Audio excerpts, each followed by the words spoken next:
6 title policy and survey. We're going to talk about A for the most part. This right here is saying who's going to pay for the owner title policy. It's very, it's negotiable depending on the market shift, but usually the seller pays for it. So at writing an offer as a buyer's agent, of course, I would try to favor the deal as favorable to my client as possible. Unless, you're dealing with, several offers and stuff like that. And you decide, well, we'll pay the owner title policy. Owner title policy, OTP. And who goes here is the title company's name. Generally, I use the same title company as above there, which would be this company we're using right now, which is Patent Title Kingwood. And I put their name in there, right? The next thing we're going to look at, because we're promulgated form, we want to make sure that we don't skip over any boxes. Let's talk about paragraph 6A8. This right here is this pretty much is talking about survey insurance coverage, all right? I can better explain this. I know if you read it, it doesn't make sense, but it's talking about survey insurance coverage, meaning when you're going to best protect your client, you want to make sure you click this, which means that we do want survey insurance coverage. We want the title company to provide survey insurance coverage. And who's going to pay for it? The buyer or the seller, right? So you could choose whoever you want. You're writing the offer for your buyer, so you're going to maybe try and see if the seller will pay for it. Let me explain to you what this coverage protects against. It's protecting against the survey. So let's say, for example, I'm going to go here, this listing. Let me see if I got a listing that has a survey. Yeah, we got one. Attachments. Say, for example, this right here, this listing right here, you go to attachments and it has their survey. So we're going to go to their survey. It's going to pop up. And this is the survey, right?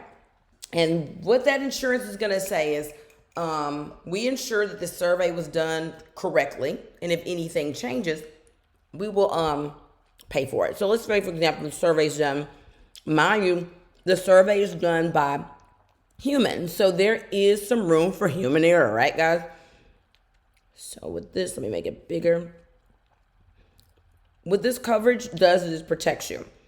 Say, for example, you got this. I'm sorry. Let me zoom in a little bit. There we go. You got the coverage. You got your survey. And these are your property lines. To the best of your knowledge of what they did, this is where your property line is. So you go around and you start building your swimming pool and things like that, and building other things, and maybe you built a fence. Maybe here, there's a fence line here, right?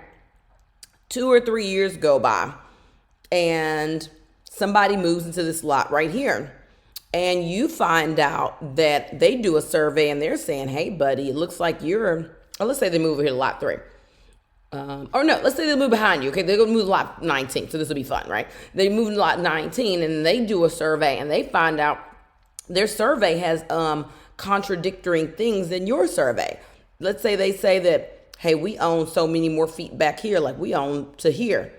See this little sidewalk and covered deck right there? Hey, this is, according to our survey, this is our property, and we want you to move your fence and all your junk off our property.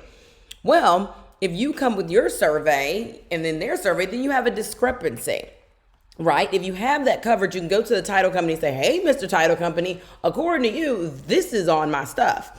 And if they say, oh, crap, you're right, we were wrong, then the title company will pay for all those items to be removed and stuff like that. They will pay for it.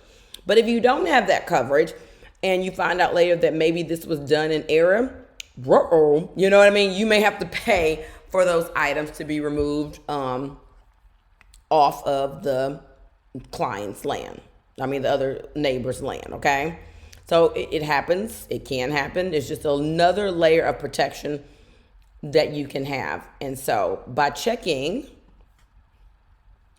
this will be amended to read shortages and expenses at somebody's expense. Somebody that coverage will be had.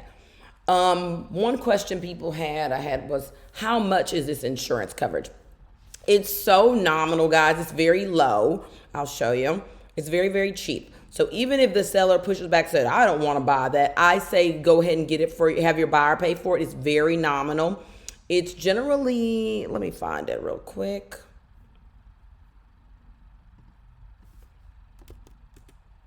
If I go to our Facebook guides page, that's where I'm headed.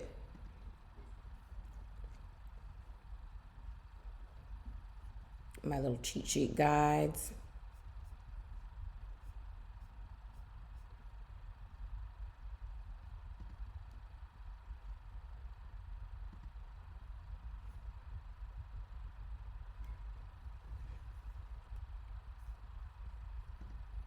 Come on, buddy. There we go.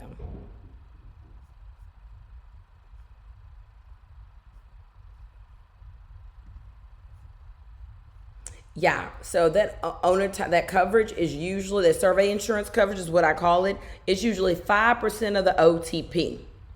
So 5% of the OTP, and OTP is generally set by the state and very inexpensive. So and here's a little link to, let me show you what OTP. Let's go to seller's net sheet. So if it's 5% OTP, let's say seller's net sheet. Let's go to a seller's net sheet. In our example we've been using, we have a $500,000 home.